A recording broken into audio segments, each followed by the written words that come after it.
सुनो, दो टॉपिक।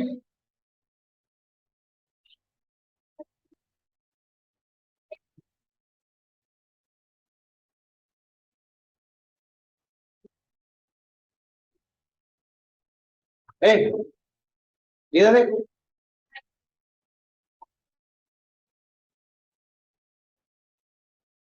ये क्यों पढ़ना पड़ा हमें? NH3 ड्रैगोन्स रूट, NH3 HCl के साथ, NH3 HCl के साथ कंबाइन कराता है, NH4Cl का फॉर्मेशन होता है।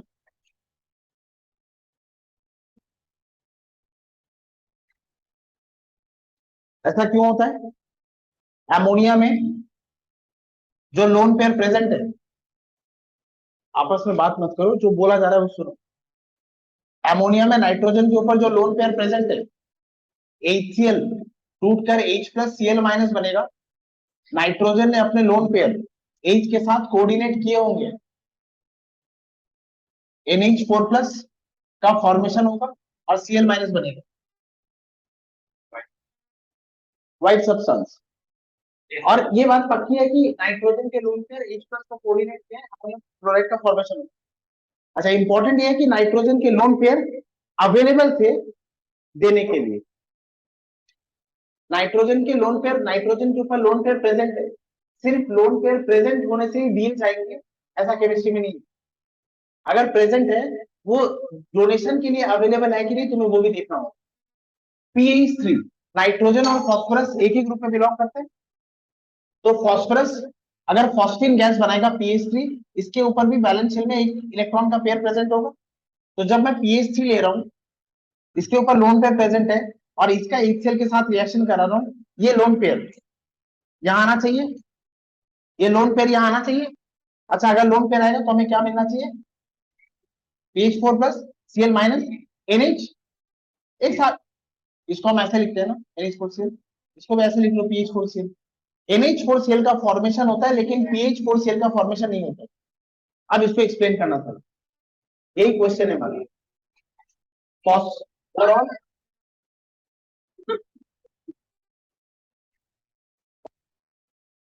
अच्छा, ऐसे ही NH3, PH3 और ASH3, इसको आर्साइन गैस कहते हैं। हाँ, ये फॉस्फीन या आर्साइन, इस आर्सेनिक के ऊपर भी लोन पेयर प्रेजेंट होंगे और HCl इसके साथ जब रिएक्शन कराया तो H4+Cl- का फॉर्मेशन फिर से नहीं हुआ।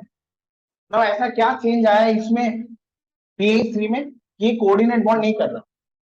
अगर मैं एकदम प्राइमरी बात करूं तो नाइट्रोजन के ऊपर लोन पेयर प्रेजेंट है, फास्फोरस के ऊपर भी लोन पेयर प्रेजेंट है।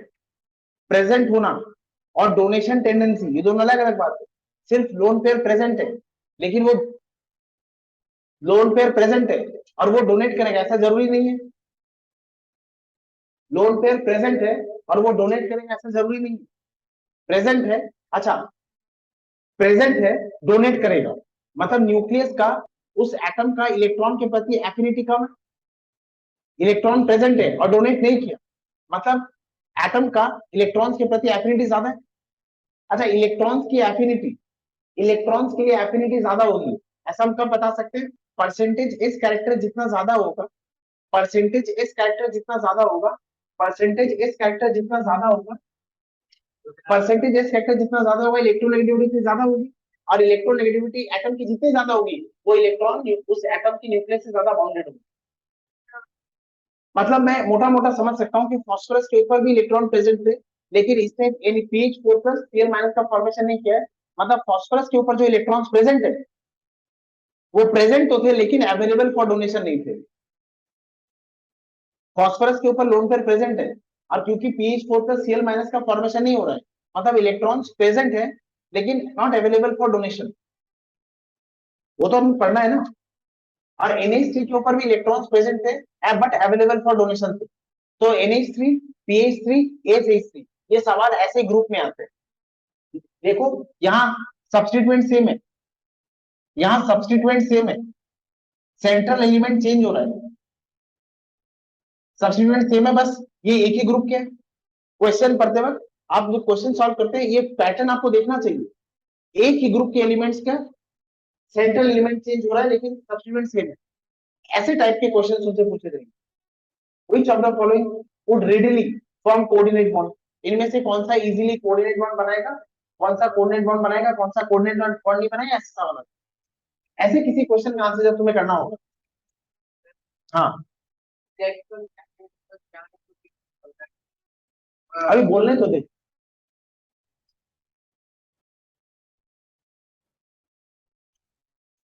देखो एक तो ये सवाल हो गया, दूसरा सवाल नाइट्रोजन,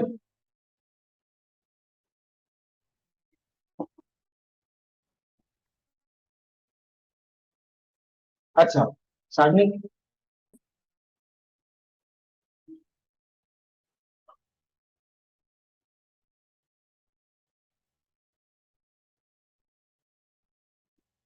इसके ऊपर भी लोन पेयर प्रेजेंट है, इसके ऊपर भी लोन पेयर प्रेजेंट है, इसके ऊपर भी लोन पेयर प्रेजेंट है। अच्छा इसका हाइब्रिडेशन, इसका हाइब्रिडेशन और इसका हाइब्रिडेशन, तीन सिग्मा बॉन्ड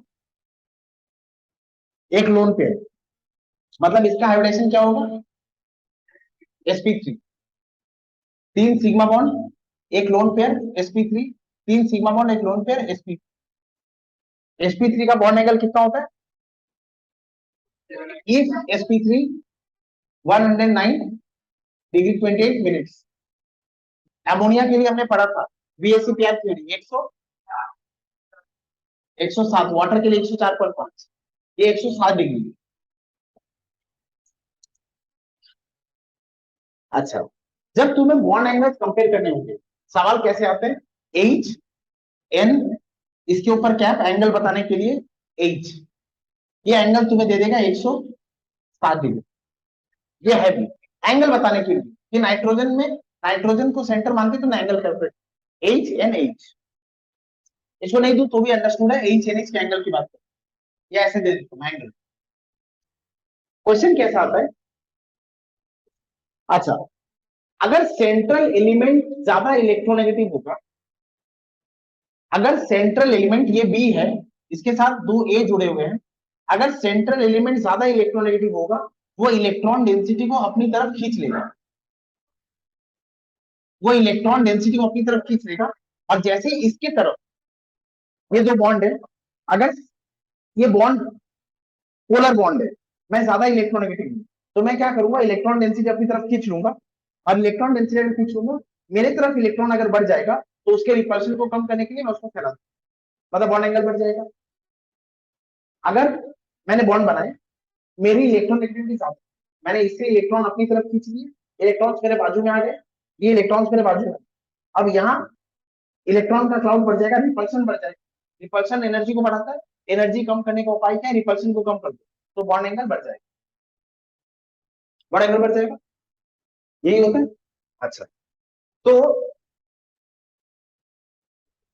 इसका बॉन्ड एंगल क्योंकि ये sp3 है, ये भी sp3 है, इलेक्ट्रॉन का रिपल्शन होगा कम ज्यादा होगा, 109 से थोड़ा बहुत डिविएट करेगा, इसमें भी कुछ कुछ हुआ था, लोन पेयर आया था, बॉन्ड पेयर आया था, इसमें भी कुछ कुछ होगा, लोन पेयर है बॉन्ड पेयर है, 109 से डिविएट करके 2-3 डिग्री 4 डिग्री कम ज्यादा होगा, ये एक्सपेक्टेड है। VSEPR थ्योरी भी लगा के 109 से 107 में आके रुके थे, एकदम से 100 101 ऐसा कुछ नहीं आए थे। वैसे यहां पर मैं HbH3 बनाता हूं,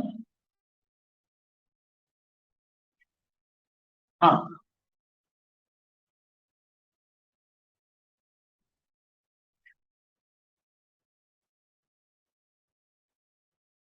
ये बॉन्ड एंगल्स इसके आसपास कुछ रह जाए तो ठीक है, ये बॉन्ड एंगल होता है सीधा 95 डिग्री, ये बॉन्ड एंगल सीधा 95 डिग्री होता है, HbH, ये बॉन्ड एंगल 95 94 की कुछ आसपास में 94 मान रहा हूं, ये 1 डिग्री कम, HSH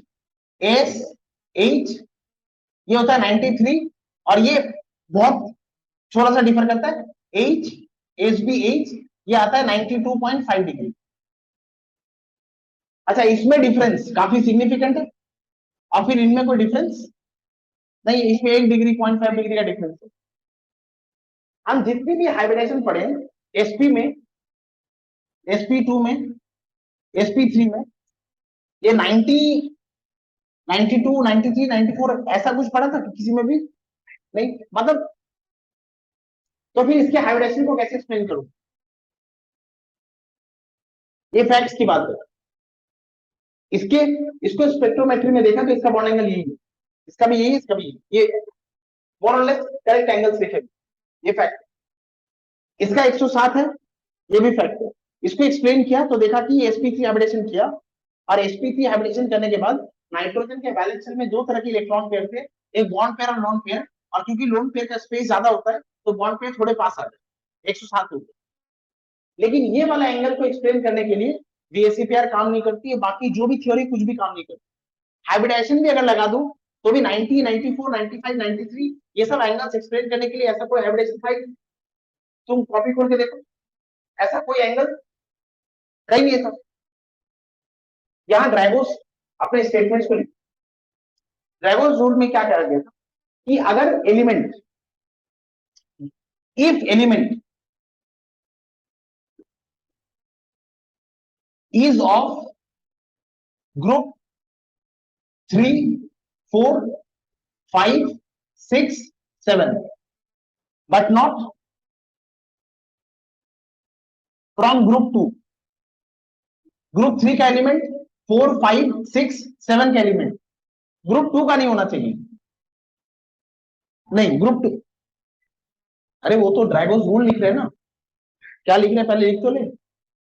ये first, second, around central element, group group 3, 3, हाँ कौन सा, अच्छा वैसे 3 लिख देता हूं,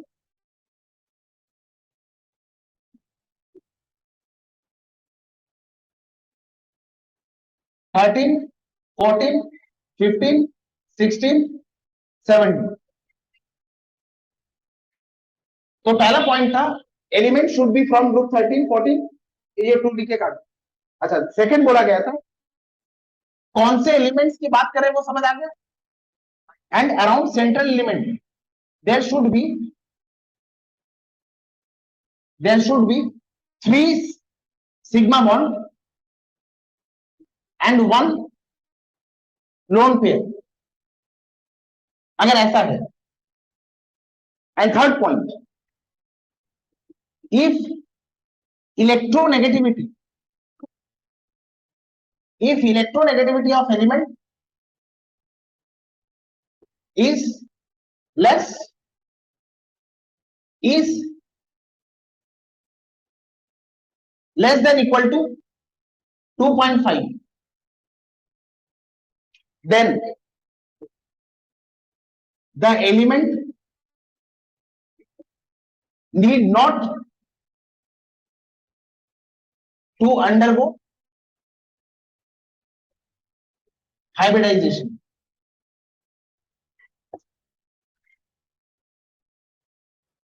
ये ऑब्जर्वेशन के बेसिस पे लिखे हुए पॉइंट्स बता रहा हूं। एक ऐसा एलिमेंट जो या तो ग्रुप 13, 14, 15, 16, 17 का हो, उस एलिमेंट की जो बॉन्डेड स्टेट है उसको देख लेना, उसके बॉन्डेड स्टेट में 3 सिग्मा बॉन्ड और 1 लोन पेयर प्रेजेंट होंगे, एंड उस सेंट्रल एलिमेंट की इलेक्ट्रोनेगेटिविटी 2.5 या उससे कम, हाँ 2.5 या उससे कम, तो उस सेंट्रल एलिमेंट को हाइब्रिडेशन की प्रोसेस में जाने की कोई जरूरत नहीं, वो ऐसे ही बॉन्डिंग करेगा। अब कैसे करेगा वो देखो। हाँ,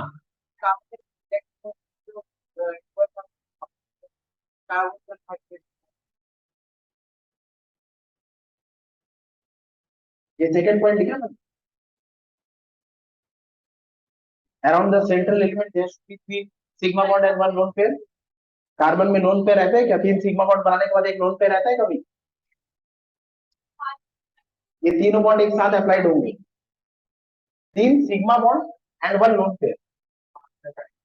ड्रैगोस रूल की ये कंडीशन है, ये तीनों जब होगा तभी आप ड्रैगोजोल लगा। अच्छा देखो ये तीनों में ये एप्लीकेबल। हाँ हाँ हाँ, वो भी है जरूरत नहीं इसमें। सब में नहीं एंगल लिख दो। अच्छा अब अगर ये मान लेते हम, तो पीएच3 के फॉर्मेशन को एक्सप्लेन कर सकते हैं। पीएच3 का फॉर्मेशन क्या होगा? फॉस्फोरस, इलेक्ट्रॉनिक कॉन्फ़िगरेशन क्या होगा? नाइट्रोजन क्या होता है? अच्छा नाइट्रोजन वाली फैमिली क्या बताया था?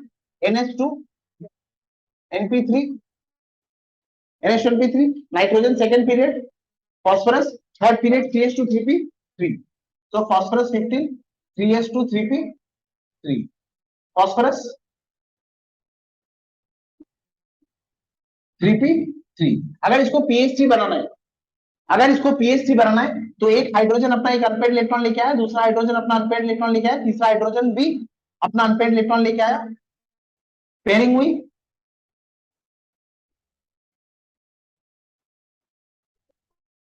ये पेयरिंग हो गई। अच्छा मैंने क्या किया है,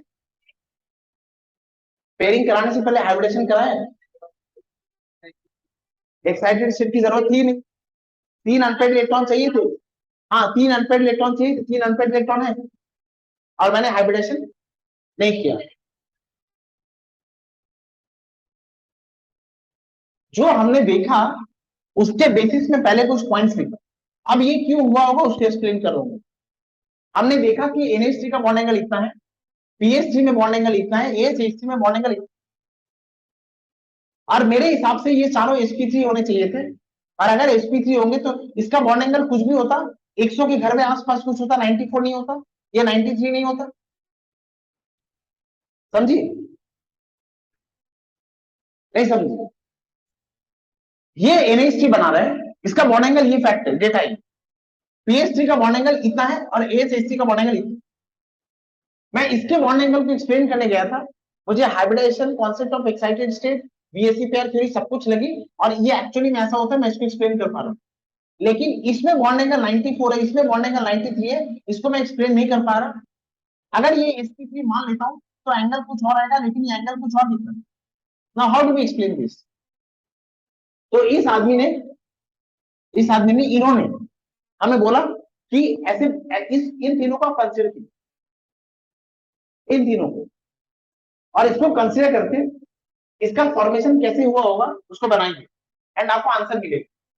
तो अब मैं पीएचडी को एक्सप्लेन कर रहा हूँ, और ये पॉइंट क्यों कंसिडर कर रहा हूं मैं, ये ग्रुप 15 का एलिमेंट, ये तीन बॉन्ड पेयर एक लोन पेयर, और इसकी इलेक्ट्रोनेगेटिविटी, अच्छा फॉस्फोरस और हाइड्रोजन की इलेक्ट्रोनेगेटिविटी ऑलमोस्ट सेम होती है 2.1, फॉस्फोरस और हाइड्रोजन की इलेक्ट्रोनेगेटिविटी ऑलमोस्ट सेम होती है, थोड़ी सी ज्यादा है लेकिन मोटा मोटी सेम है।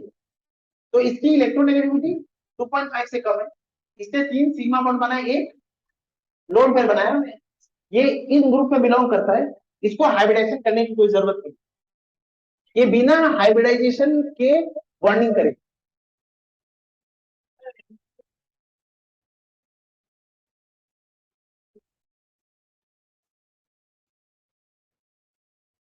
नहीं बाकी में भी अगर किसी तरह से बन रहा है, हाँ बाकी अगर तुम किसी भी एलिमेंट में देख रहे हो कि ऐसा एटमोस्फियर है, तो वो कह रहे हैं कि वहां हाइब्रिडेशन मत करना, बिना हाइब्रिडेशन कराए जो बॉन्डिंग होगी वही आंसर आएगा। हाँ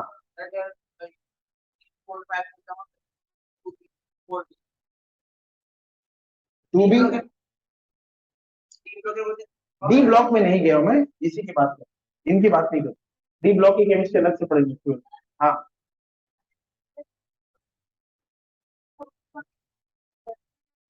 क्योंकि हाँ नाइट्रोजन से इसका एक्सप्लेन कर सकते हैं, लेकिन नाइट्रोजन की इलेक्ट्रोनेगेटिविटी 2.5 से ज्यादा, तो ये रूल हम नहीं करेगा। यहाँ तक क्लियर हो गया?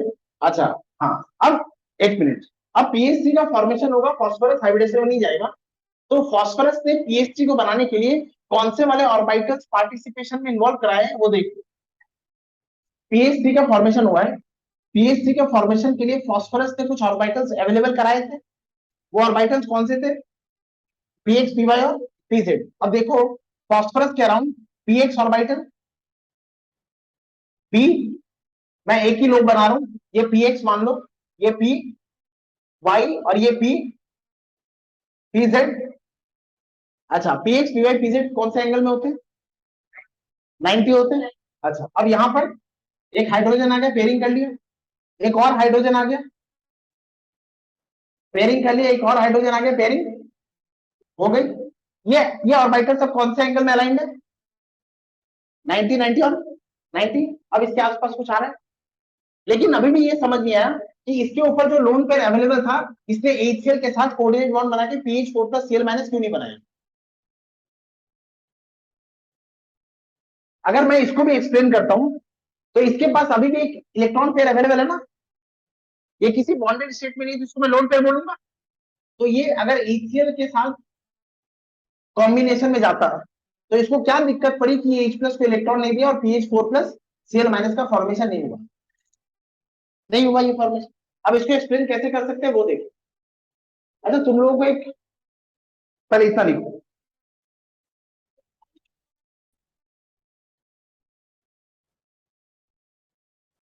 इधर सुनो, देखो इधर।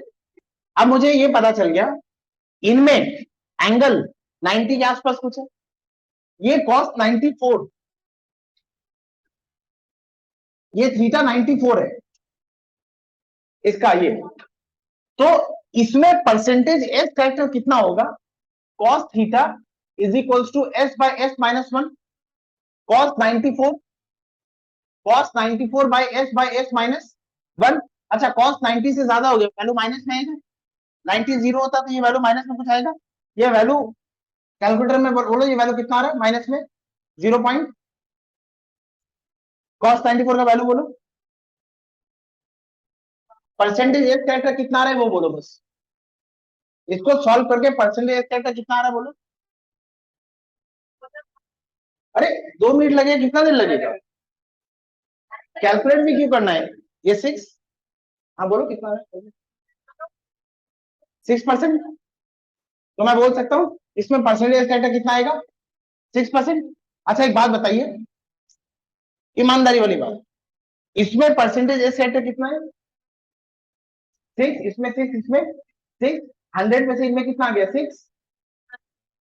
अच्छा, नहीं समझे, परसेंटेज एस कैरेक्टर 6 आ रहा है, ये फ्रैक्शन में कह रहे हो 0.06 आ रहा है, उसको परसेंटेज में कर दिया, ये परसेंटेज कितना आ रहा है? 6। अच्छा, इसमें परसेंटेज का एस कैरेक्टर कितना? 6, 6, इसमें 6, तो बाकी 94 किसमें है? बाकी 94 किसमें? इसमें, जहां इलेक्ट्रॉन पेयर पड़ा हुआ है। अच्छा, नाइट्रोजन का हाइब्रिडाइज स्टेट sp3, अगर नाइट्रोजन का हाइब्रिडाइज स्टेट sp3 है, तो जो लोन पेयर थे वो एक sp3 हाइब्रिडाइज्ड ऑर्बिटल में थे, और sp3 हाइब्रिडाइज्ड, ये sp3, ये भी sp3, ये सारे sp3 थे। नाइट्रोजन के लोन पेयर जिस ऑर्बिटल में, उसमें परसेंटेज एस कैरेक्टर कितना है? 25। sp3 में परसेंटेज कैरेक्टर कितना था? 25। तो नाइट्रोजन के जो लोन पेयर थे वो ऐसे ऑर्बिटल में थे जिसमें परसेंटेज कैरेक्टर 25 था, और फॉस्फोरस के केस में जो लोन पेयर प्रेजेंट है वो एक ऐसे ऑर्बिटल में जिसमें परसेंटेज कैरेक्टर कितना है? 94। Percentage S character is directly proportional to electronegativity. इसमें इतना ज्यादा परसेंटेज एस कैरेक्टर है, इस एलिमेंट की इलेक्ट्रोनेगेटिविटी इतनी ज्यादा हो गई, ये अपने लोन पेयर को डोनेट नहीं करे। ये इलेक्ट्रॉन्स, नाइट्रोजन के ऊपर जो इलेक्ट्रॉन थे वो एक ऐसे ऑर्बिटल में प्रेजेंट थे जो sp3 हाइब्रिडाइज्ड है। sp3 हाइब्रिडाइज्ड मतलब परसेंटेज एस कैरेक्टर 25, और हमने इसको सॉल्व किया तो हमें पता चला फास्फोरस के ऊपर जो लोन पेयर है वो एक ऐसे ऑर्बिटल में जिसका परसेंटेज कैरेक्टर 94 है, क्योंकि इनका परसेंटेज एस कैरेक्टर कितना है? 6। अच्छा, परसेंटेज एस कैरेक्टर 6 है, मतलब परसेंटेज पी कैरेक्टर बहुत ज्यादा है। ऐसा तभी हो सकता है जब ये हाइब्रिडेशन में नहीं गए। नहीं समझे, फिर से बोल रहा हूं, इसमें परसेंटेज एस कैरेक्टर कितना है? 6। तो अगर इसमें, हमें बता रहा हूं, इसमें इसमें 25 होता, इसमें जो भी परसेंटेज फैक्टर होता, यहाँ एस फैक्टर कितना होगा ये थीटा से डायरेक्टली रिलेशन है। यहाँ थीटा कितना है, मैंने मशीन में फॉस्फिन मॉलिक्यूल को दिया और मुझे थीटा मिला, ये थीटा 94 है। पहले सुन लीजिए आप, मैंने इस मॉलिक्यूल को स्टडी किया, मुझे इसका थीटा मिला 94। जब मैंने थीटा 94 रखा, मैं अगर मैथमेटिक्स करके जाता तो तुम समझ जाती, मैंने पहले आंसर बोल दिया, अब मैं रीजन बोल रहा हूं तो तुम्हें डाउट हो गया। इसका थीटा कितना है? 94। अगर इन बॉन्ड्स के बीच में थीटा 94 है, तो इन ऑर्बिटल्स में परसेंटेज एज फैक्टर कितना है, वो इस फार्मूला से आ सकता है। और इस फार्मूला से परसेंटेज एज फैक्टर कितना है? 6। मतलब इस ऑर्बिटल का परसेंटेज एज फैक्टर 6 है, इसका परसेंटेज एज फैक्टर 6 है, इसका परसेंटेज एज फैक्टर 6 है। अगर परसेंटेज एज फैक्टर 6 है, तो परसेंटेज पी कैरेक्टर कितना है? 94। परसेंटेज पी कैरेक्टर 94 है, ऑलमोस्ट 100 के बराबर हो गया ना। परसेंटेज पी कैरेक्टर, अच्छा एक मिनट बोलो, दोस्तों बोलो, बोलो बोलो। हाँ, NH3 के लिए अगर तुम फॉर्मुला से निकालोगी, अगर इस ये एंगल तुम यहाँ रखोगे 107, यहाँ रखोगी, तो परसेंटेज फैक्टर 25 आता है। हाँ, तो क्या मजाक की बात है क्या? ये बात समझे? तो एंगल बता रहा है कि इसका परसेंटेज फैक्टर 25 है, और एंगल बता रहा है कि इसका परसेंटेज फैक्टर इसका इसका 6 आ गया, तो इसका कितना है? 94। मतलब फास्फोरस के ऊपर जो लोन पेयर प्रेजेंट है वो एक ऐसे ऑर्बिटल में प्रेजेंट है जहां परसेंटेज फैक्टर 94 है, और नाइट्रोजन के ऊपर जो इलेक्ट्रॉन है वो एक ऐसे ऑर्बिटल में प्रेजेंट है जहां परसेंटेज फैक्टर 25 है, और परसेंटेज फैक्टर और इलेक्ट्रॉनिक डायरेक्टली प्रोपोर्शनल है। डायरेक्टली प्रोपोर्शनल होने से फास्फोरस के ऊपर जो लोन पेयर इलेक्ट्रॉन प्रेजेंट है वो प्रेजेंट है, लेकिन नॉट अवेलेबल फॉर डोनेशन। और नाइट्रोजन के ऊपर जो लोन पेयर प्रेजेंट है वो प्रेजेंट भी थे and available for donation because of less percentage factor. हाँ, आ रहा है ना 25 के आसपास। ठीक से कैलकुलेशन करते तो ये आ जाता। 94। क्या बोले तुम? ये फॉस्फीन मॉलिक्यूल का बॉन्ड एंगल 94 होता है, ये फैक्ट है, डेटा है ये हमारे पास। इस थीटा को मैंने यहाँ रखा, तो ये जो ऑर्बिटल यूज हुआ है बॉन्डिंग के लिए, इनके बीच का एंगल 94 है, तो इस ऑर्बिटल में एस कैरेक्टर कितना है वो पता चल जाता है। और इस ऑर्बिटल में एस कैरेक्टर है 6, इसमें 6 है, इसमें 6 है, इसमें 6 है, तो बाकी का कहाँ गया? इसमें एक एक ऑर्बिटल में परसेंटेज एस कैरेक्टर निकाल रही हो तुम, इसमें जैसा है इसमें भी वैसा है, इसमें भी वैसा है।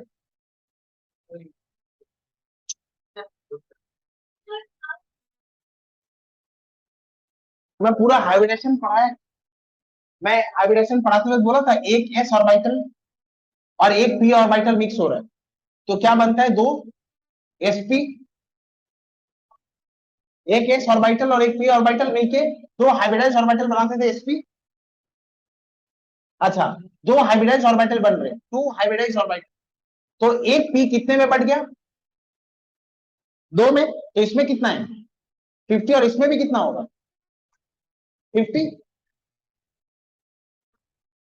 हाँ, तो अब मैं तुमसे पूछूंगा इसमें कितना है, तुम बोलोगे 50, और दूसरे वाले में कितना है? 50। अलग अलग बोल रही हो ना तुम, इसमें भी 50, इसमें भी 50, नहीं समझी?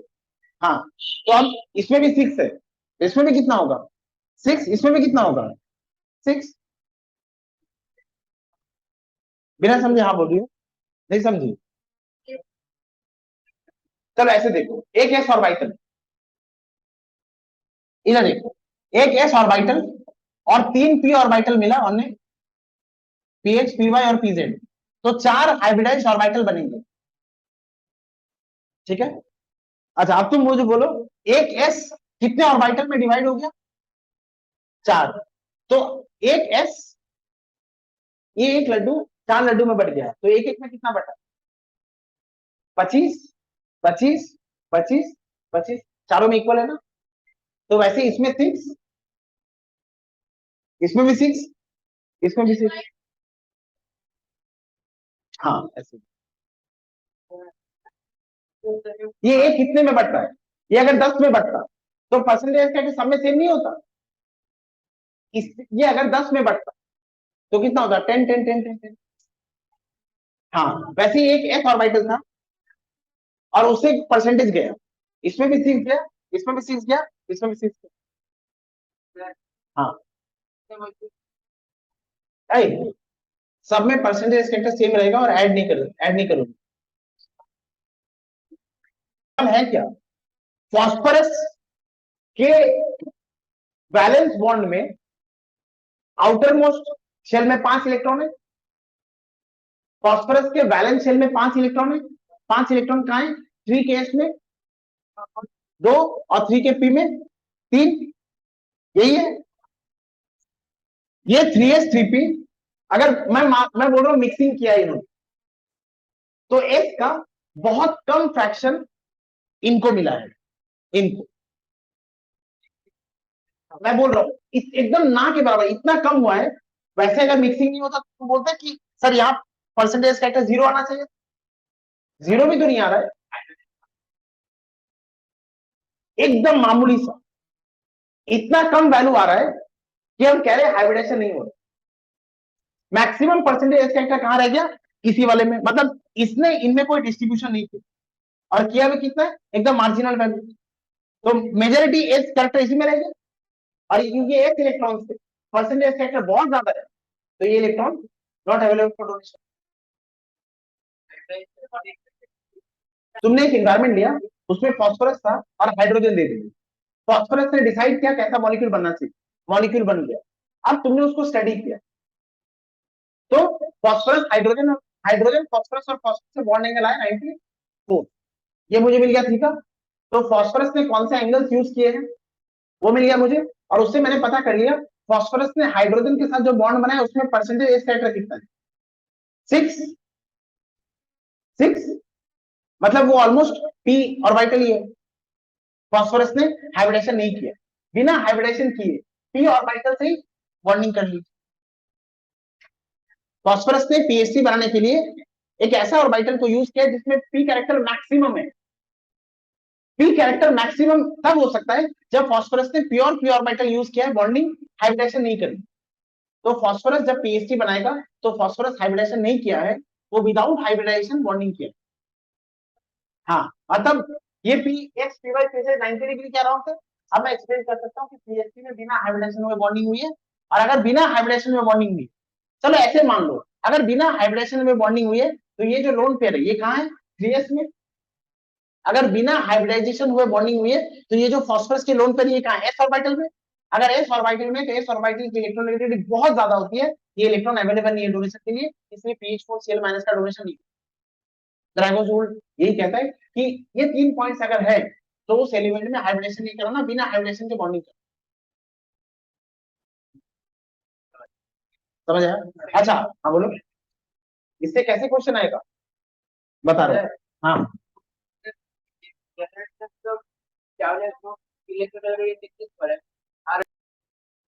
तुम दो मॉलिक्यूल को कंपेयर करो, वो बॉन्डेड स्टेट में गया है, उनके एनवायरमेंट चेंज हुए, तब ये फैक्टर्स कंसीडर करोगे।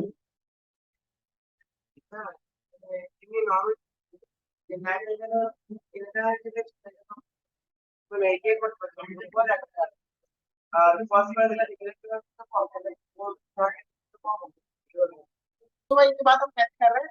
हमने एंगल्स चेक किया, 107 आ रहा है, यहाँ फॉर्मूला में रखा, तो इस ये वाला जो ऑर्बिटल जो एच के साथ बॉन्ड बनाने के इन्वॉल्व है, इसमें परसेंटेज एफ का सिग्निफिकेंट आ रहा है, हाइब्रिडेशन हो रहा है इसकी। हाँ, इसमें इसके इलेक्ट्रॉन 2.5 से ज्यादा है,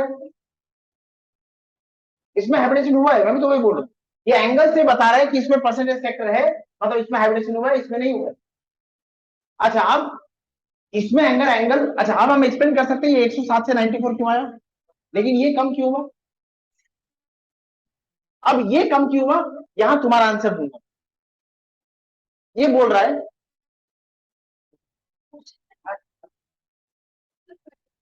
क्वेश्चन, यहाँ 107 क्यों था? क्योंकि यहाँ हाइब्रिडेशन था। यहाँ एक 94 क्यों आया? क्योंकि यहाँ हाइब्रिडेशन नहीं हुआ। अच्छा, अगर इसका हाइब्रिडेशन नहीं हुआ है, इसकी इलेक्ट्रोनेगेटिविटी और कम होगी। इसका इलेक्ट्रोनेगेटिविटी कितना है? 2.05 कितना है आर्सेनिक का? इसकी इलेक्ट्रॉनिक चेक करो, जो भी इससे कम है, एक मिनट, इससे कम है। अगर इसकी इलेक्ट्रोनेगेटिविटी और कम है तो इसमें भी हाइब्रिडेशन नहीं होगा। अच्छा, अगर इसमें हाइब्रिडेशन नहीं होगा, अच्छा इसमें अगर हाइब्रिडेशन नहीं होगा तो इसका बॉन्ड एंगल इससे थोड़ा कम है। क्यों? अब देखो, फास्फोरस से अपने पी ऑर्बिटल्स यूज किए, ये मानो पीएक्स, मैं फास्फोरस, ये पी वाई, मैं फास्फोरस हूं, ये पीएक्स, मैं फॉस्फोरस, ये पीएक्स, ये पीवाई। तो आइडियल एंगल कितना होना चाहिए था? 90। अच्छा, मैं एक बार फॉस्फोरस हूं, एक बार आर्सेनिक। फॉस्फोरस की इलेक्ट्रोनेगेटिविटी आर्सेनिक से ज्यादा होगी, तो हाँ। अच्छा, तो अब फॉस्फोरस और आर्सेनिक, जब फॉस्फोरस है तो उसमें वो क्योंकि थोड़ा सा ज्यादा इलेक्ट्रोनेगेटिव है, तो वो हाइड्रोजन से थोड़ा सा इलेक्ट्रॉन अपनी तरफ खींचेगा, 2.18। अच्छा, वो अपनी वो थोड़ा सा इलेक्ट्रॉन ज्यादा होने की वजह से इलेक्ट्रॉन को अपनी तरफ खींचेगा। अच्छा, आर्सेनिक कम खींचेगा, कम खींचेगा। अगर कम खींचेगा, जब इलेक्ट्रॉन्स मेरे बाजू में आएंगे तो एंगल बढ़ेगा। फॉस्फोरस फॉस्फोरस ज्यादा इलेक्ट्रोनेगेटिव है, फॉस्फोरस ने हाइड्रोजन से इलेक्ट्रॉन खींचे, एंगल थोड़ा सा बढ़ गया। जब आर्सेनिक होगा तो वो इलेक्ट्रॉन्स कम खींचेगा अपनी तरफ, क्योंकि आर्सेनिक फॉस्फोरस से कम इलेक्ट्रोनेगेटिव है, मतलब आर्सेनिक के एनवायरमेंट में इलेक्ट्रॉन कम होंगे, बॉन्ड एंगल थोड़ा कम। यहाँ बॉन्ड एंगल ज्यादा हो गया, या बॉन्ड एंगल कम है, और यहाँ ऑलमोस्ट 90 के बराबर आ गया।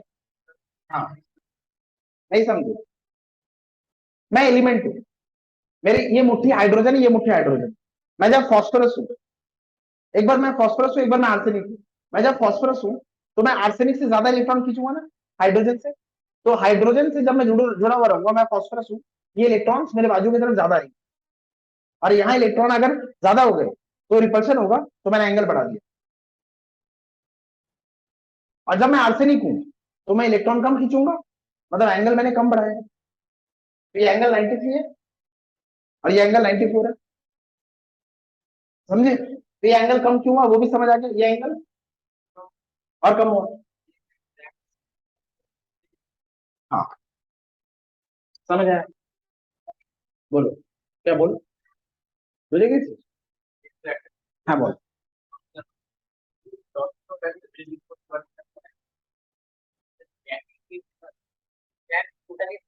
হ্যাঁ এইভাবেই হচ্ছে জিনিস।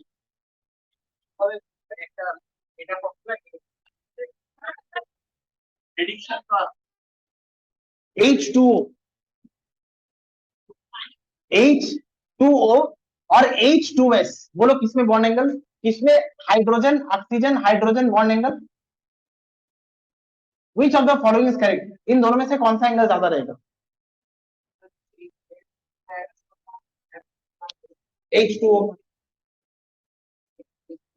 उसकी इलेक्ट्रोनेगेटिविटी ज्यादा है, सल्फर की इलेक्ट्रोनेगेटिविटी कम है, तो उसमें इसमें बॉन्ड एंगल कम होगा। इसमें विदाउट हाइब्रिडेशन वाली एंगल बॉन्डिंग होगी, या हाइब्रिडेशन वाली एंगल होगी? इसका बॉन्ड एंगल ज्यादा होगा, इसका बॉन्ड एंगल कम है। इसका बॉन्ड एंगल कितना होता है?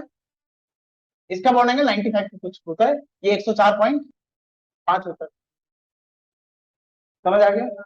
अच्छा, ये अब मैं तुम्हें दे दूंगा H, SH, H, ACH, इसका बॉन्ड एंगल और कम होगा। देखो समझ आ गया फिर? यही है, यही हम पी ब्लॉक में पढ़ेंगे, बस इतना। यही सब है पी ब्लॉक में, नहीं हंसने की बात नहीं, यही सब पी ब्लॉक में पढ़ना होता है। हाँ हाँ। अच्छा, खुशी वाली कोई डाउट है? क्वेश्चन?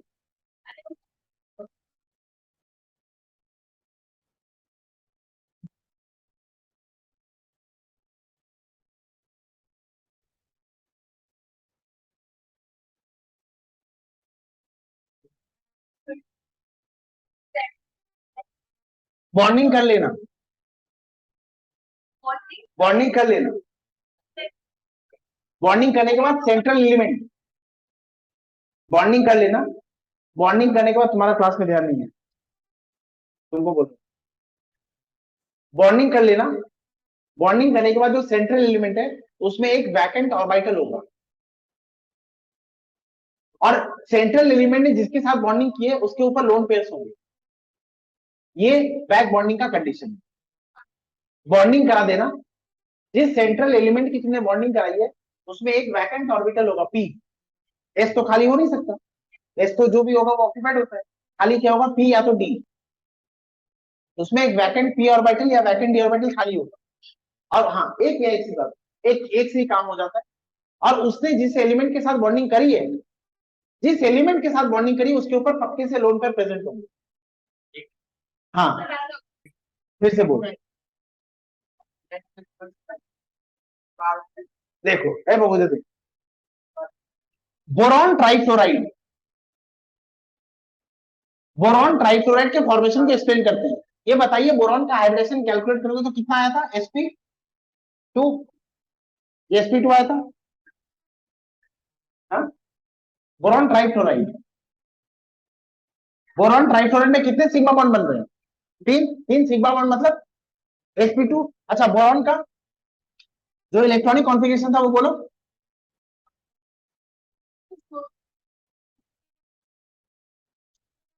2s। अगर तुम्हें बीएफटी का फॉर्मेशन एक्सप्लेन करना है तो बोरॉन को ग्राउंड स्टेट से कहां ले जाना होगा, इस एक इलेक्ट्रॉन की अनपेयरिंग होगी, एक्साइटेड स्टेट 2s 2p, ये हो गया। अच्छा बोरॉन ने हाइब्रिडेशन किया, boron hybridize state, boron hybridize state, तो ये क्या बन गया, तीन, sp2 sp2 sp2 और ये 2 हो, प्योर अनहाइब्रिडाइज्ड ऑर्बिटल। अच्छा अब यहां एक हाइड्रोजन आया, फ्लोरीन। अच्छा ये पी ऑर्बिटल लेके आएगा, तो बोरॉन sp2 कैसा होगा, ट्राइगोनल बट प्लानर।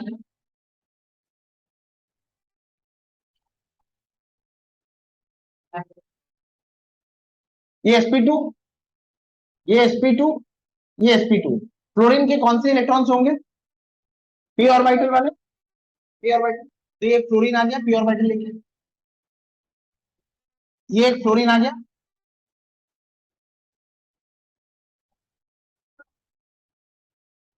ये एक फ्लोरीन आ गया, ठीक है। अच्छा ये बताइए रूल्स ऑफ हाइब्रिडेशन में हमने एक पॉइंट लिखा था, unhybridized orbital are always perpendicular to the plane of hybridization, लिखा था। तो ये जो खाली ऑर्बिटल है ये, अच्छा ये देख, ये देख, ये बोरॉन, ये बोरॉन, ये एक फ्लोरीन, ये एक फ्लोरीन और ये एक फ्लोरीन। अच्छा और यहाँ एक अनहाइब्रिडाइज्ड ऑर्बिटल खाली। हाँ अच्छा ये किसके साथ जुड़ा है, फ्लोरीन के साथ। फ्लोरीन ने, फ्लोरीन के इलेक्ट्रॉनिक कॉन्फ़िगरेशन क्या है, px py pz, px py pz, यहाँ दो इलेक्ट्रॉन, यहाँ दो इलेक्ट्रॉन, यहाँ एक इलेक्ट्रॉन। मानो इसने pz के साथ बॉन्डिंग कर ली, मानो इसने pz के साथ बॉन्डिंग कर ली। अगर pz के साथ बॉन्डिंग कर ली तो इसमें एक px और एक py भरा हुआ है, इसलिए मान लो। अच्छा यहाँ क्या है, ये खाली है, ये बोरॉन, बोरॉन के ऊपर एक ऑर्बिटल खाली है, फ्लोरीन आया है, फ्लोरीन अपना pz के साथ बॉन्डिंग कर लिया और फ्लोरीन का px और फ्लोरीन का py ये भरा हुआ है। px या py में से कोई एक बोरॉन के इस खाली ऑर्बिटल के साथ पैरेलल होगा ना, और उस ऑर्बिटल में क्या इलेक्ट्रॉन, और इसके पास क्या है, खाली। अब ये क्या करेगा, अच्छा बॉन्डिंग हो गई, फ्लोरीन अपने भरे हुए ऑर्बिटल में से, फ्लोरीन अपने भरे हुए ऑर्बिटल में से अब बोरॉन को इलेक्ट्रॉन दे देगा। अच्छा फ्लोरीन को किसने ऑर्बिटल अवेलेबल कराया था, बोरॉन ने। पहले बोरॉन ने ऑर्बिटल दिया था फ्लोरीन को कि तू बॉन्ड बना ले, और जब फ्लोरीन ने देखा कि बोरॉन के पास ही ऑर्बिटल खाली पड़ा हुआ है तो फ्लोरीन ने अपने भरे हुए ऑर्बिटल से वापस इसके साथ बॉन्डिंग कर ली, बैक बॉन्डिंग। नहीं समझे, बोरॉन ने पहले एक ऑर्बिटल दिया फ्लोरीन को बॉन्ड बनाने के लिए, जब फ्लोरीन बॉन्ड बना लिया तो वो देख रहा है कि उसने जिसके साथ बॉन्ड बनाया उसके पास ही एक ऑर्बिटल खाली पड़ा हुआ है और इसके पास एक भरा हुआ ऑर्बिटल जिसमें लोन पेयर है। इसने क्या करा, अपने भरे हुए ऑर्बिटल बोरॉन के खाली ऑर्बिटल में दे दिए, दे दिए। इलेक्ट्रॉन है ही नहीं तो और देगा क्या, देगा। ये जो ये जो इलेक्ट्रॉन का फ्लो है from filled orbital to vacant orbital after bonding, पहले बॉन्डिंग हुई, पहले बोरॉन ने फ्लोरीन के साथ बॉन्डिंग करी, उसके बाद ये घटना हुई। बैक बॉन्डिंग की घटना कब हुई, पहले फ्लोरीन बॉन्ड बनाया। तो ये जो फ्लो ऑफ इलेक्ट्रॉन है from filled orbitals to vacant orbitals,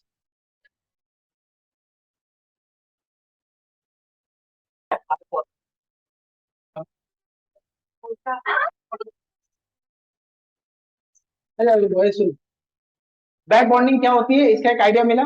back bonding होती है, इसकी प्रूफ है हमारे पास। अगर बैक बैक बॉन्डिंग होती है, इसके प्रूफ है हमारे पास, बोलने तो दे। अगर बोरॉन और फ्लोरीन, अगर बोरॉन और फ्लोरीन बॉन्डिंग करते हैं, तो बोरॉन और फ्लोरीन का जो बॉन्ड लेंथ होगा, ये तुम लोग को लास्ट क्लास में बताया था मैंने, बॉन्ड ऑर्डर जितना बढ़ेगा बॉन्ड लेंथ उतना कम होगा। बोरॉन और फ्लोरीन अगर सिंगल बॉन्ड बनाते तो इनका जो बॉन्ड लेंथ होता वो होता 1.52 एंगस्ट्रॉम।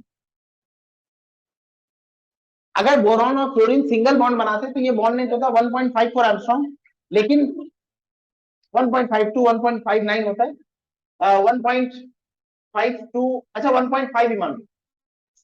लेकिन जब हम बोरॉन ट्राइफ्लोराइड, जब हम बोरॉन ट्राइफ्लोराइड के स्ट्रक्चर को देखते हैं और यहां जब बॉन्ड लेंथ कैलकुलेट करते हैं तो ये 1 पॉइंट, इसको 1.51 लिख रहा हूं, ये आता है 1.36। इसको एक्सप्लेन करना था मैं, ये बॉन्ड लेंथ कम हो गया। अच्छा बॉन्ड लेंथ कम हो गया मतलब बॉन्ड ऑर्डर बढ़ा है, लेकिन बढ़ने की जगह नहीं दिख रही। ये बॉन्ड लेंथ अगर बोरॉन और फ्लोरीन सिंगल बॉन्ड बनाते तो ये आइडियल बॉन्ड लेंथ 1.51 1.52 एंगस्ट्रॉम आना चाहिए, लेकिन बोरॉन ने जब ट्राइफ्लोराइड बनाया तो ये बॉन्ड लेंथ 1.5 1.36 आ रहा है। बॉन्ड लेंथ कम हो गया, बॉन्ड लेंथ कम हो गया मतलब बॉन्ड ऑर्डर बढ़ना चाहिए। अच्छा बॉन्ड ऑर्डर कैसे बढ़ सकता है?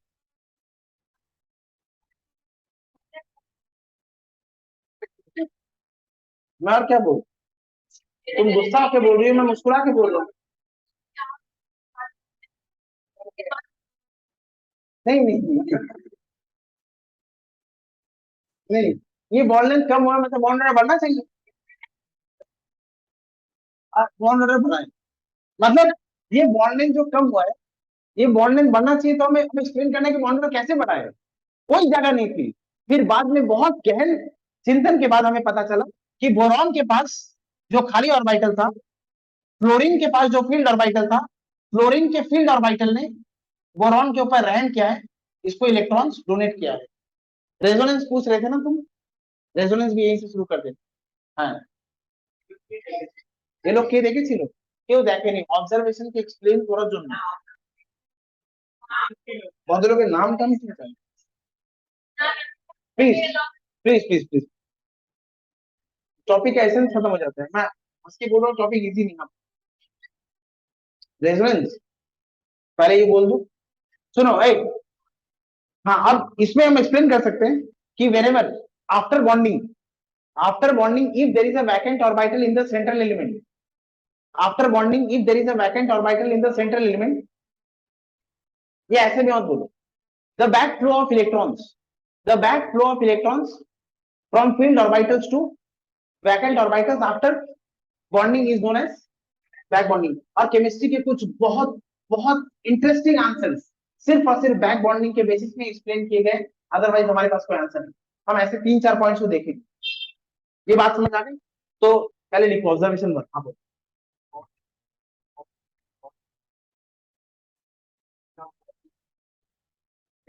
अगर यहाँ इलेक्ट्रॉन आ रहा है तो तुम्हें लग रहा था सिंगल बॉन्ड, लेकिन ये कुछ कुछ डबल बॉन्ड जैसा। इधर देखिए जरा, बात मत कीजिए आपस में, एक बार और बताओ, ये एक बॉन्ड बना है। अच्छा अगर ये इलेक्ट्रॉन डोनेट करता तो ये एक और बॉन्ड बना है, बॉन्ड ऑर्डर बढ़ा ना। और बॉन्ड ऑर्डर बढ़ा है तो बॉन्ड लेंथ कम होगा। ये बॉन्ड ऑर्डर बढ़ा है, इसको कैसे एक्सप्लेन कर सकते हैं?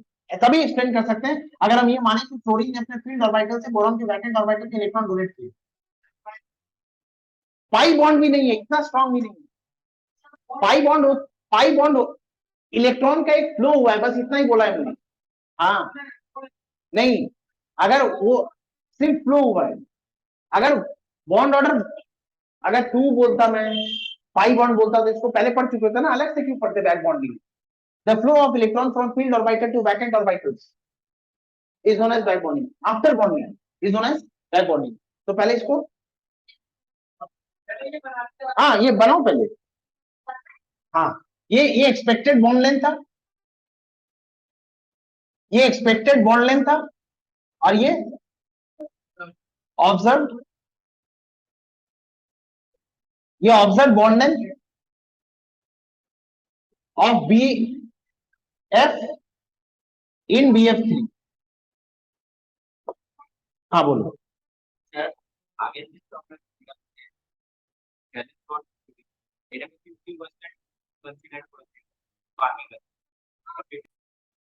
रेजोनेंस क्या होता है पता है? ए बाबू इधर देखो। ये समझ आ गई, इसमें बताऊं?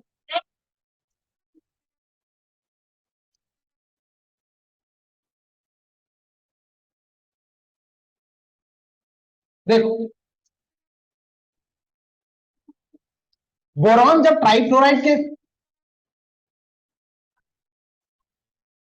बोरॉन जब ट्राइफ्लोराइड, देखो इधर आदत बना लो। तुम्हें sp2 हाइब्रिडाइज्ड एलिमेंट दिखेगा और तुम बैक बॉन्डिंग के बारे में एटलीस्ट एक बार सोचो। तुम्हें sp2 हाइब्रिडाइज्ड एलिमेंट दिखेगा और तुम बैक बॉन्डिंग के बारे में एटलीस्ट एक बार सोचोगे। sp2 है, कैसे सोचोगी? कैसे पता चलेगा तुम्हें? जिस एलिमेंट को तुम बना रही हो, तुम देख लेना उसमें 3 सिग्मा बॉन्ड होंगे, तो वो sp2 होगा। बोरॉन ट्राइफ्लोराइड का फॉर्मेशन हुआ है तो ये sp2 है, मतलब इसमें एक अनपेड एक वैकेंट पी ऑर्बिटल है, वो पी ऑर्बिटल, यही रेजोनेंस है। इस फ्लोरीन ने इलेक्ट्रॉन्स डोनेट किए इसको, और इसको हम कैसे दिखाते हैं रेजोनेंस? साइन इधर देखो, ये इलेक्ट्रॉन दिया इसको और एक बॉन्ड बनाते हैं हम। तुम बोल रहे थे ना बॉन्ड बनाना है कि नहीं बनाना, एक पल के लिए बॉन्ड बनाते हैं। अच्छा, फ्लोरीन के ऊपर चार्ज पॉजिटिव आएगा और इसके ऊपर चार्ज नेगेटिव।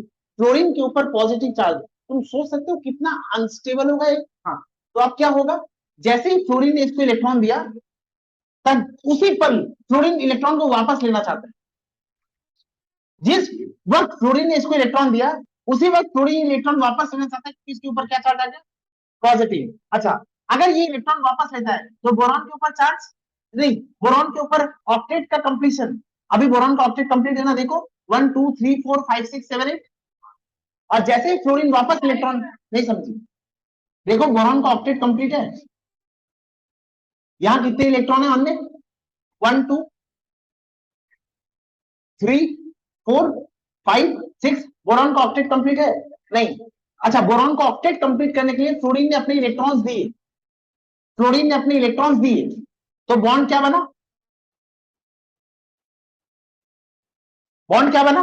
देख, यहां एक बॉन्ड बना देना, इसके ऊपर एक पॉजिटिव चार्ज आएगा, इसके ऊपर एक नेगेटिव चार्ज। जैसे ही फ्लोरीन के ऊपर पॉजिटिव चार्ज आएगा, एक इलेक्ट्रोनेगेटिव एलिमेंट के ऊपर पॉजिटिव चार्ज आता है ना, तो उसकी इलेक्ट्रोनेगेटिविटी और बढ़ जाती है। और जैसे ही इलेक्ट्रोनेगेटिविटी बढ़ गई, ये फ्लोरीन क्या करेगा? ये इलेक्ट्रॉन्स वापस खींच लेगा। और जैसे ही इलेक्ट्रॉन खींच लेगा, तो इस बोरॉन के ऊपर फिर ऑक्टेट कंप्लीट नहीं रहेगा। अच्छा, अब क्या होगा? ये बाजू वाला फ्लोरीन इलेक्ट्रॉन दे देगा इसके ऊपर। बोरॉन के ऊपर लोन पेयर कहां है? बोरॉन के ऊपर लोन पेयर कहां था? तुमने BF3 बनाया था। हाँ, एग्जैक्टली। यस, अब ये भी ले लेगा, फिर ये वाला फ्लोरीन देगा और ये भी ले लेगा। अब पता है क्या हुआ है? नहीं, सुनो तो, बोले तो तुम। इधर देखिए जरा, इधर देख। बोरॉन, फ्लोरीन, BF3 का जो एक्चुअल स्ट्रक्चर होता है वो क्या है? ये सिंगल बॉन्ड है, नहीं, यहाँ एक पार्शियल डबल बॉन्ड है। पार्शियल डबल बॉन्ड है, पाई बॉन्ड नहीं है। अच्छा, ये भी सिंगल बॉन्ड है, ये जब इलेक्ट्रॉन देगा तो ये पार्शियल डबल बॉन्ड है। ये भी सिंगल बॉन्ड, ये पार्शियल डबल बॉन्ड है। इसको हम कहते हैं रेजोनेटिंग स्ट्रक्चर। हाँ, इलेक्ट्रॉन्स का फ्लो पूरे मॉलिक्यूल में होने लगता है जब हम कहते हैं रेजोनेंस हो। बेंजीन में यही होता है। हाँ, है, बोल बोल बोल। अभी छोटी सी बात करी, मैं बोलना भी नहीं चाहता था। तुम्हें तुम्हें मैंने रेडॉक्स में, रेजोनेंस एक पूरा टॉपिक है, एक पूरा टॉपिक है, 7 8 क्लास चलेगा सिर्फ रेजोनेंस। तब तुम्हें, हाँ ये रेजोनेंस। हाँ, ये इलेक्ट्रॉन्स का जो मूवमेंट है, ये जो इलेक्ट्रॉन्स का मूवमेंट है, रेजोनेंस के कुल 8 कंडीशन है, उसमें ये कंडीशन को सेटिस्फाई करता है। अगर नहीं समझ आया मत घबराओ। पर BF3 का बॉन्ड लेंथ,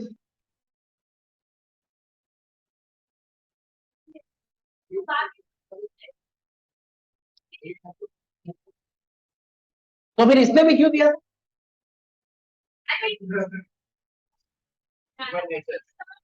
ये बॉन्ड लेंथ, ये एक्चुअल में होता है। हाँ, ऐसा एक्सप्लेन करना है तुम्हें, तो ऐसा होता है, तुम्हें मानना पड़ेगा। अच्छा, एक मिनट, एक मिनट। ये जो मैंने BF3 का बॉन्ड लेंथ लिखा है, इसका मतलब सिर्फ एक ही बॉन्ड लेंथ इतना होगा, बाकी बॉन्ड लेंथ 1.51 और बाकी बॉन्ड लेंथ 1.51 होगा तुम्हारे हिसाब से? नहीं, ऐसा नहीं है। सारे BF3 का बॉन्ड लेंथ कितना है? 1.36 1.36 1.36, मतलब सब में ऐसा हो रहा है। हाँ दे रहे, ले रहे, इसने दिया, ले लिया, इसने दिया, ले लिया, इसने दे दिया, ले लिया, और ये चलता रहता है, ये चलता रहता है। मतलब बोरॉन का ऑक्टेट कंप्लीट नहीं होता है, लेकिन उसको ऑक्टेट कंप्लीशन का मजा आता रहता है। ये समझे? दे रहा है, ले लिया, फिर इसने दे दिया, समझे? ये मैं देखो। अरे और क्वेश्चन बताओ,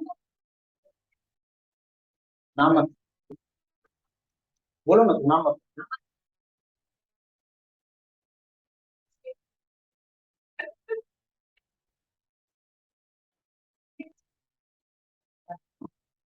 अच्छा, इसके और भी इसके और भी प्रूफ है हमारे पास। बैक बॉन्डिंग होती है, इसके हमारे पास प्रूफ है। एक क्वेश्चन तुम लोगों को लास्ट क्लास से बताया था मैंने, CH2OH, बच्चों CH2 प्लस OH और CH2 प्लस SH, ठीक है? कार्बन के ऊपर पॉजिटिव चार्ज, मैंने तुम्हें बताया था, कार्बन के ऊपर पॉजिटिव चार्ज कार्बन की इलेक्ट्रॉन बढ़ाएगा या और अनस्टेबल हो जाएगा। अच्छा, कार्बन के ऊपर पॉजिटिव चार्ज है, इसके साथ कौन जुड़ा हुआ है? ऑक्सीजन। ऑक्सीजन की इलेक्ट्रॉन सल्फर से बहुत ज्यादा है, तो ऑक्सीजन और इलेक्ट्रॉन को पुल करेगा, मतलब ये पॉजिटिव चार्ज और इंटेंसिफाई होगा। ये बात समझा? अच्छा, इस कार्बन के साथ सल्फर है, सल्फर भी इलेक्ट्रोनेगेटिव है, सल्फर भी इलेक्ट्रॉन को पुल करेगा और कार्बन के ऊपर चार्ज इंटेंसिफिकेशन होगा, लेकिन ऑक्सीजन से कम। तो स्टेबिलिटी की जब मैं बात करूंगा, वो ज्यादा अच्छा, क्वेश्चन ध्यान से पढ़ो, वो या तो स्टेबिलिटी पूछ रहा होगा या रिएक्टिविटी पूछ रहा होगा, और स्टेबिलिटी रिएक्टिविटी ऑपोजिट होगा। तो अगर मैं स्टेबिलिटी की बात करूं, तो CH2 plus SH should be more stable than CH2 plus OH, and reactivity, हाँ, रिएक्टिविटी होगी exactly CH2OH CH2 plus SH, ये ऑब्जर्व है, ये एक्सपेक्टेड, यही होना चाहिए था, लेकिन ऐसा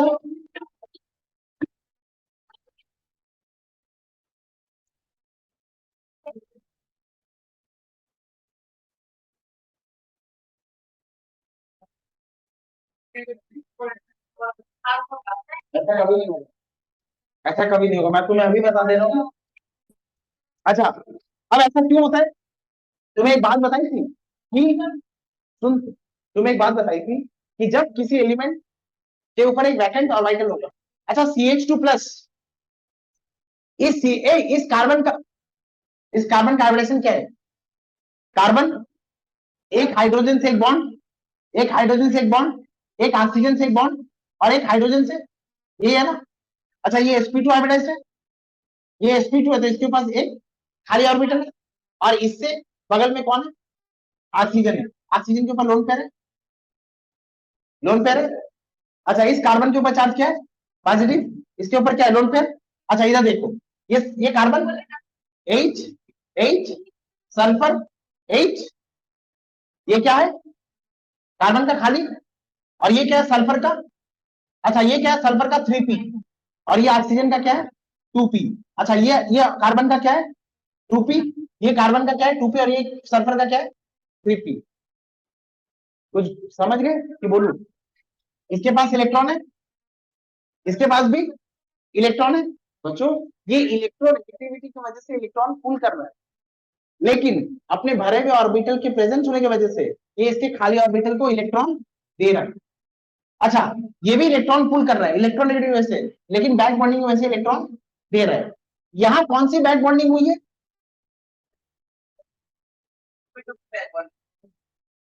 ऐसा बात है, यहां कौन सी बैक बॉन्डिंग हुई है?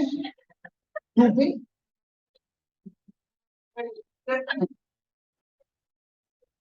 तो मैं बोल देता हूं, ये 2p है, ये भी 2p है, ये 2p और ये 3p है। अच्छा, सिमेट्री किसमें ज्यादा है? इसमें, जिसमें सिमेट्री ज्यादा होगी उसकी बैक बॉन्डिंग अच्छी होगी। ये 2p है, और ये 2p के साथ ओवरलैप होगा। मैंने तुम्हें बताया था समान वो। तो 2p जब 2p के साथ बॉन्डिंग करेगा, 2p जब 3p के साथ बॉन्डिंग करेगा, किसमें स्टेबिलिटी ज्यादा होगी? इसमें स्टेबिलिटी, इसकी कौन सी बैक बॉन्डिंग ज्यादा स्टेबल है? 2p 2p। अच्छा, अब तुम मुझे बोलो ये पॉजिटिव चार्ज ज्यादा स्टेबल कहाँ होगा? ये पॉजिटिव चार्ज इसमें ज्यादा स्टेबल होगा, इसकी स्टेबिलिटी ज्यादा होगी और इसकी स्टेबिलिटी कम होगी, इसकी रिएक्टिविटी ज्यादा होगी इसकी। तो ये क्या था एक्सपेक्टेड? ऑब्जर्व क्या है? ऑब्जर्व क्या है? CH2 प्लस CH2OH ज्यादा स्टेबल होगा CH2 प्लस एसिड से। समझे? ये स्टेबिलिटी। हाँ बोलो। सिमेट्री। सुनो तो, ये 2s है, नहीं ये 2p है, और इसके साथ एक ऑर्बिटल आ रहा है 2p। तुम कितने इनोसेंट हो यार, तुम्हें बॉन्डिंग बताई थी, तुम्हें बॉन्डिंग में बताया था extent of overlapping is directly proportional to the strength of bond. ये पॉइंट कैटेगरिकली लिखा था बैलेंस बॉन्ड थ्योरी का लास्ट पॉइंट। इधर देखो जरा, ए बाबू इधर देख, अगर एक 2p, अगर एक 2p और एक दूसरे 2p के साथ मैच होगा, तो इसमें जो साइज, जो एक्सटेंट ऑफ ओवरलैपिंग होगी, अगर एक 2p एक 3p के साथ ओवरलैप करेगी, तो सिमेट्री अलग होने की वजह से यहाँ ओवरलैपिंग पुअर होगी। 2p 3p वाली बैक बॉन्डिंग, 2p 2p की बैक बॉन्डिंग, 2p 2p की बैक बॉन्डिंग स्ट्रांग होगी, सिमेट्री सेम है। 2p 3p की बैक बॉन्डिंग वीक होगी।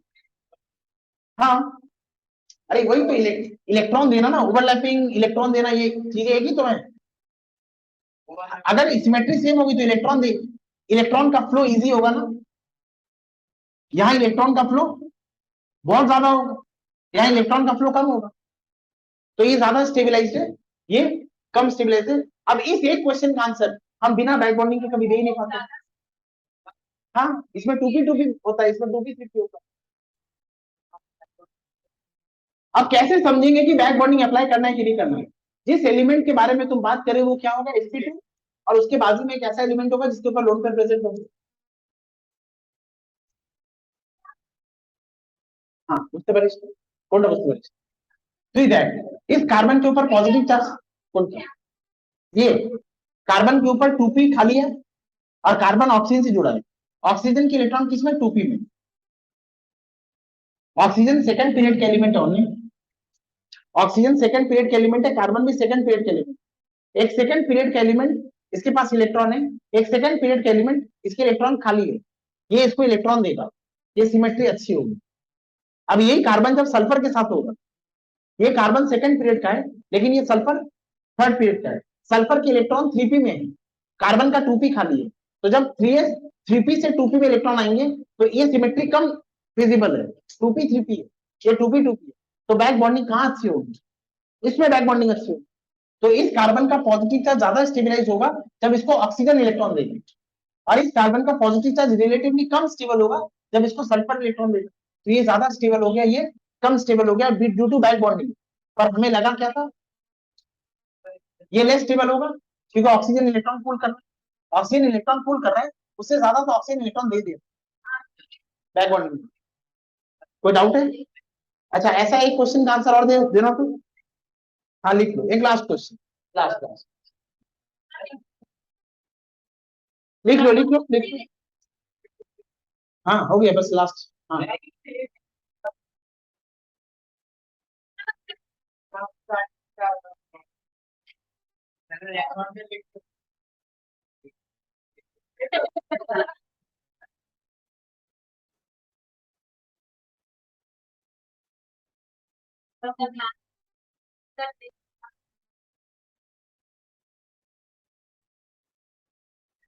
इस क्वेश्चन का आंसर दे देते हैं।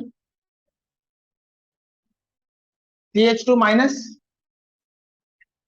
पहले बच्चों CH2 माइनस Cl और CH2 माइनस F, क्लोरीन के ऊपर सॉरी कार्बन के ऊपर फील्ड ऑर्बिटल है, कार्बन के ऊपर फील्ड ऑर्बिटल है। अच्छा, ये कार्बन के ऊपर खाली ऑर्बिटल नहीं है, इस कार्बन के ऊपर एक भरा हुआ ऑर्बिटल है, नेगेटिव चार्ज मतलब इलेक्ट्रॉन है ना, दो इलेक्ट्रॉन, एक नेगेटिव चार्ज मतलब दो इलेक्ट्रॉन, एक नेगेटिव चार्ज मतलब दो इलेक्ट्रॉन, ये बात भूल गए। चलो ऐसे देखो, हाइड्रोजन क्लोरीन से, अरे बचपन में पढ़े थे ना, हाइड्रोजन क्लोरीन से बॉन्ड बनाता है, ये क्लोरीन का इलेक्ट्रॉन है, ये हाइड्रोजन का इलेक्ट्रॉन है। अगर क्लोरीन ने हाइड्रोजन का इलेक्ट्रॉन ले लिया तो एक क्लोरीन का इलेक्ट्रॉन है, अभी एक हाइड्रोजन का हो गया, तो एक नेगेटिव चार्ज आया ना। एक नेगेटिव चार्ज मतलब कितने इलेक्ट्रॉन?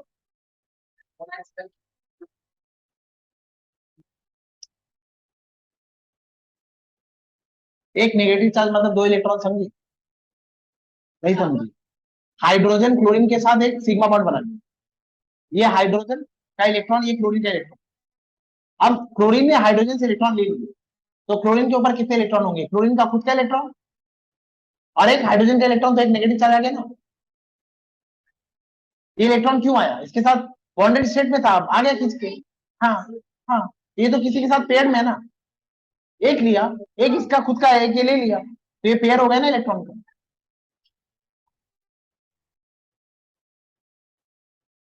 ऐसे समझो, हाइड्रोजन, ये क्लोरीन, ये क्लोरीन, ऐसे समझ लो।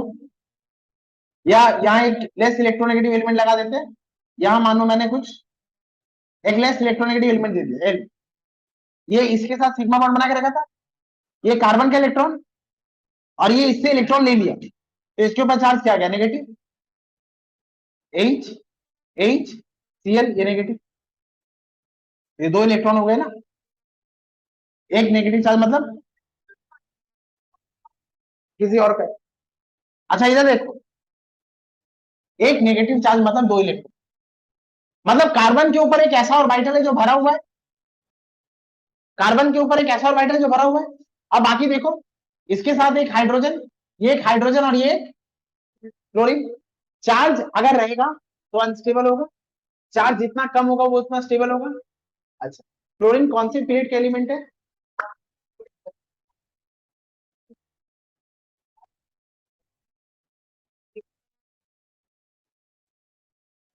क्लोरीन थर्ड पीरियड का एलिमेंट है। अगर क्लोरीन अगर क्लोरीन थर्ड पीरियड का एलिमेंट है, अगर क्लोरीन थर्ड पीरियड का एलिमेंट है, तो क्लोरीन का जो 3d ऑर्बिटल है वो खाली है कि भरा हुआ है? खाली है। सुन ना, क्लोरीन क्लोरीन के 17 इलेक्ट्रॉन कैसे हैं? 1s2, 2s2, 2p6, 3s2, 3p5, 3d, 0। Chlorine के 17 इलेक्ट्रॉनिक कॉन्फ़िगरेशन अगर तुम सजाओगे तो ऐसे रहेगा, 1s2, 2s2, 2p6, 3d, 0। मतलब क्लोरीन का 3d क्या है? खाली। अच्छा, फ्लोरीन के पास डी है क्या? डी है। हाँ, बता रहा हूँ क्यों लोग, तुम मुझे बोलो फ्लोरीन के पास डी है क्या? डी है। नहीं है, तो फिर क्या होगा? फ्लोरीन के पास वैकेंट डी ऑर्बिटल है। अब फ्लोरीन के पास वैकेंट डी ऑर्बिटल नहीं है, कार्बन को अपना चार्ज कम करना है ताकि वो स्टेबल हो सकते हैं, और फ्लोरीन के पास जो वैकेंट डी ऑर्बिटल है वो उसको इलेक्ट्रॉन दे देता है। नहीं समझी? फ्लोरीन के पास वैकेंट डी ऑर्बिटल है, कार्बन को इलेक्ट्रॉन कम करना था। नहीं ये,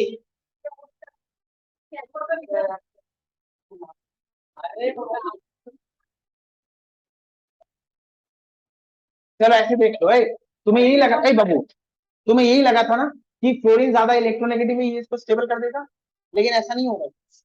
क्यों नहीं होगा? ये देखो, फ्लोरीन के पास वैकेंट डी ऑर्बिटल है क्या? फ्लोरीन सेकंड पीरियड एलिमेंट है, चलो याद रखना, फ्लोरीन सेकंड पीरियड एलिमेंट है, फ्लोरीन सेकंड पीरियड एलिमेंट है, मतलब फ्लोरीन के पास वैकेंट डी ऑर्बिटल नहीं है, फ्लोरीन थर्ड पीरियड का एलिमेंट है, थर्ड पीरियड का एलिमेंट है मतलब उसमें वैकेंट ऑर्बिटल है। अगर फ्लोरीन के पास वैकेंट ऑर्बिटल है, फ्लोरीन के पास वैकेंट ऑर्बिटल नहीं है, तो ये क्या होगा? The flow of electron from filled orbital to vacant orbital, the flow of electron from filled orbital to vacant electron, मतलब यहाँ इलेक्ट्रॉन का फ्लो, हाँ, यहाँ इलेक्ट्रॉन का फ्लो ज्यादा होगा और यहाँ इलेक्ट्रॉन का फ्लो कम होगा, तो ये ज्यादा स्टेबल होगा और ये लेस स्टेबल होगा, लेस स्टेबल रिलेटिव। बोलो।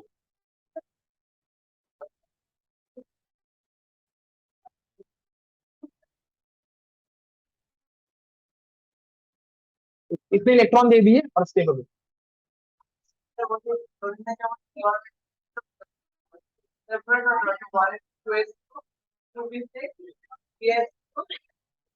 एक मिनट, 3s में गए तुम? फ्लोरीन के लिए 3s में गए तुम? हाँ खत्म, क्लियर हो गया बैक बॉन्डिंग का कॉन्सेप्ट। कहीं कहीं बैक बॉन्डिंग हमें जरूरत पड़ेगी आगे केमिस्ट्री में, जब जब पढ़ते रहेंगे। बैक बॉन्डिंग जहां लगेगी बैक बॉन्डिंग बोलेंगे, जहां हाइड्रोजन बॉन्डिंग लगेगी वहां हाइड्रोजन बॉन्डिंग बोलेंगे, जहां ये ड्रैगोस रूल आएगा वहां ड्रैगोस रूल यूज करेंगे। बॉन्डिंग के ये कॉन्सेप्ट्स आपको केमिस्ट्री के स्टेप्स में यूज करने होते हैं। तो जब टर्म यूज किए जाएंगे, यहाँ ये हो रहा है, तब आपको पता होना चाहिए कि मैंने क्या बात करी।